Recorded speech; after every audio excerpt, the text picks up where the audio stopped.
E aí, pessoal, hoje aqui a gente vai para a parte 2 do século 3 de Lenda dos Cinco Anéis. Espero que vocês gostem, tem histórias bem interessantes nesse momento da história de Lenda dos Cinco Anéis e espero que vocês gostem mesmo. Então vamos pro vídeo.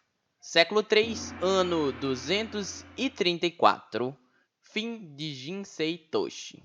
Entre os anos que se passou a história de Togashi e sua esposa, nós tivemos um acontecimento. Jinsei Toshi foi destruída pelo que se achava ter sido algum tipo de problema natural, algum desastre. Porém, foi o último desejo de Izawa mais uma vez. Desta vez, Izawa Hidetsuji tentou descobrir os segredos de Asako e acabou utilizando o pergaminho que acabou pondo por fim à cidade. Mas a cidade foi reconstruída e escondida pelos Izawa em algum lugar. Século 3, ano 239 a 244. Nada relevante acontece, menos uma coisa. No ano de 243, o Koku foi inventado. O Koku que na época valia exatamente a saca de arroz que duraria um ano inteiro. Então era o dinheiro suficiente para você comprar arroz por um ano inteiro. Hoje em dia, o Koku já sofreu enormes inflações e mudanças, então ele já não é mais dessa forma, mas quando foi lançado, foi. E ele foi inventado por Yasuki Tanaka. E ele, primeiramente, essa moeda foi usada só pelo clã Garça, mas depois o Império adotou ela para toda a sua extensão. Século 3, ano 244, nada relevante acontece. Século 3, ano 245, Batalha do Lago de Neve, Flor de Cerejeira. Essa foi uma das primeiras batalhas ocorridas no Baden Pass, a passagem de Baden. Muitas outras ocorreram no futuro e, mesmo nessa época, várias também já haviam acontecido. Tudo começou quando um grupo de Ronins se acampou na passagem para que pudesse atacar viajantes que a utilizassem para que os saqueassem. Mas eles acabaram se deparando com o exército do clã Leão, que estava vindo atacar os escorpiões.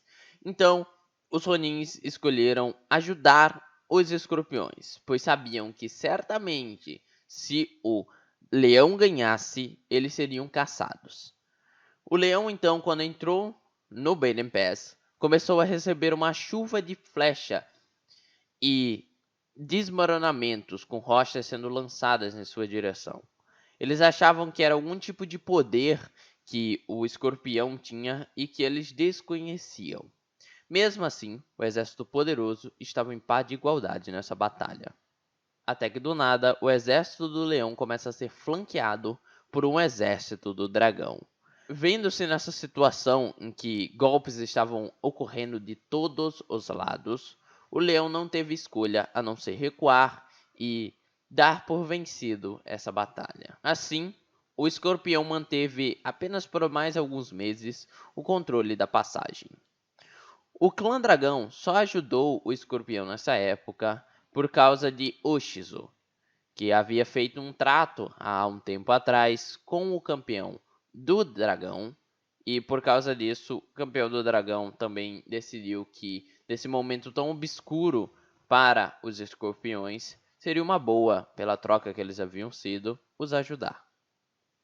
Século 3, ano 246. Nada relevante acontece. Século 3, ano 247. A ascensão de Hantei Genji. Um grande festival foi realizado no Império para celebrar o reinado do imperador poeta. Porém, uma semana depois, Hantei Genghis morre. Mas a lenda diz que, assim como seu pai, o príncipe brilhante, ele não morreu, mas ascendeu para o Tengoku. O livro Esplendor foi um rito de gratidão e admiração pelo segundo imperador, escrito por um desconhecido Ikoma no ano de sua morte. Esse documento se tornou um dos textos fundamentais da Ordem dos Sagrados Imperadores. assim como Radiante, que seria o brilho, escrito por Sepun Mitoru, que venerava o primeiro Hantei. Os maiores feitos, alguns dos feitos de Hantei Genjis foi que ele forjou o Kitsune Nagamaki e ele também foi considerado o maior e mais habilidoso jogador de letras cortês. Sua história também foi escrita por Ikoma Noritobi em um conto épico chamado O Príncipe do Céu. Hantei Ninji, filho de Hantei Genji, se tornou o novo imperador de Rokugan. Século 3, ano 248 a 267, pequenos acontecimentos.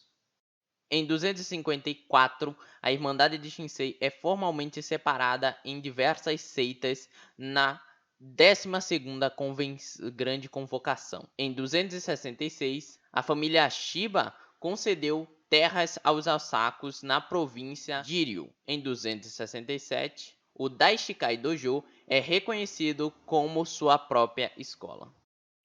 Século 3, ano 268, Atos do Novo Imperador. O Imperador Hantei Ninjin ordena a Togashi Kaze que mostre as suas habilidades em artes marciais. Kaze recusa a demonstrar as suas habilidades ao Imperador. Então, o Imperador ordena uma execução. Porém, o executador, que seria o campeão de esmeralda da época, Doji Kozumi, se recusa e faz um seppuku em protesto. Mas o imperador eleva temporariamente o leão Matsu no Shin à posição de campeão de esmeralda temporariamente e Kaze é executado mesmo assim. Isso tudo aconteceu porque o imperador queria saber o porquê tantos camponeses estavam aprendendo artes marciais, se há que eles não podiam andar armado, e eles estavam se preparando de outra forma com as técnicas do dragão. Ao fim, toda essas execuções não terminou em nada. Século 3, ano 269 a 300. Pequenos acontecimentos e Akuma no Oni.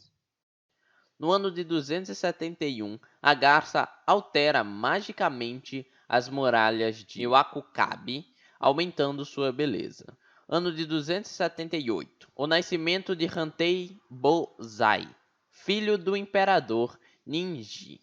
Nesses anos seguintes, até mais ou menos 283, acontece um grande evento.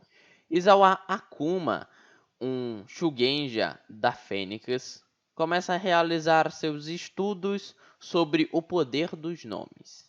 Ele era obcecado em descobrir o segredo das identidades. Ele passou muitos anos estudando em diversas grandes bibliotecas de Rokugan sobre esse assunto, mas nunca se sentia satisfeito. Seus estudos eventualmente o levaram a Kaiukabe, onde ele passou muito tempo estudando as criaturas das Terras Sombrias em primeira mão, e principalmente estudando os Oni. Então Akuma percebeu que o que ele estava procurando não poderia ser encontrado em Rokugan. Então o que ele fez foi partir para as Terras Sombrias para encontrar o real segredo. Todos na época achavam que ele realmente era um louco e estava só fazendo uma espécie de suicídio. Ele nunca mais foi visto pelos seus companheiros. Inicialmente, Akuma capturava pequenos Onis para que os interrogassem para conseguir entender o poder dos nomes. Mas, eventualmente, cuidadosamente, ele começou a capturar Onis maiores. Seu tempo com o caranguejo convenceu Akuma de que realmente eram os Onis que possuíam a resposta dos poderes dos nomes, o poder da identidade.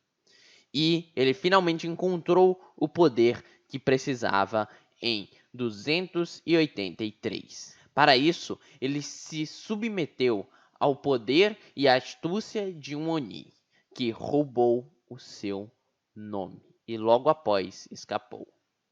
Por causa de sua busca, Akuma perdeu aquilo que ele mais procurava entender. E vagando com uma mente totalmente destruída, sem rumo, foi encontrado por alguns cunes e morto. O ano de morte de Izawa Akuma também é o ano que o Akuma no Oni apareceu pela primeira vez. Por isso é registrado que Akuma no Oni, o Lorde Oni, teria nascido no mesmo ano da morte do Izawa Akuma. É registrado que esses eventos teriam ocorrido nas Terras Sombrias, mas, ao que parece, na verdade, tais eventos teriam acontecido na Jinsei Toshi escondida, e Izawa ele teria invocado o Oni naquele lugar. Então essa parte mais dele sair pelas Terras Sombrias fica mais como uma questão de lendas. E em 297, o Templo de Ozanou é fundado. Bom, gente, ficamos por aqui no século 3. Tá sendo uma longa jornada. Dessa vez demorou um pouco mais para sair esses vídeos, mas é porque para não cansar muito rápido, né? Para não ficar cansado dessas histórias, já que muita parte das histórias o templo foi fundado, outra coisa foi fundada e tal, mas sim essas partes principais que importam, mas já que eu quero contar tudo para vocês, até esses mínimos detalhes eu gosto de mostrar aqui para vocês. Mas é isso, não esqueça de acessar os links da descrição, tantos links que eu falo sobre meu RPG próprio de mesa, que tem uma inspiração, pelo menos histórica, em Lenda dos Cinco Anéis. Tanto ver o link sobre a campanha que eu já narrei, vai ter um link aí com Alvorada Imperial, foi uma das melhores campanhas que eu já narrei. Ela é antiga aqui no canal, mas ela é muito boa, eu tenho certeza. Quanto um link que você vai realmente me ajudar. É um link que eu gostaria que você abrisse aí e deixasse no seu navegador rolando ali. Você pode deixar mutado, que é para o YouTube conseguir detectar que tem mais público aqui no canal, que a gente está tendo mais horas assistidas para que a gente possa bater todas as metas de monetização. Então é isso, galera. Aqui eu vou ficando por aqui. Aqui quem falou com vocês foi o Lúcio Leonardo e fui.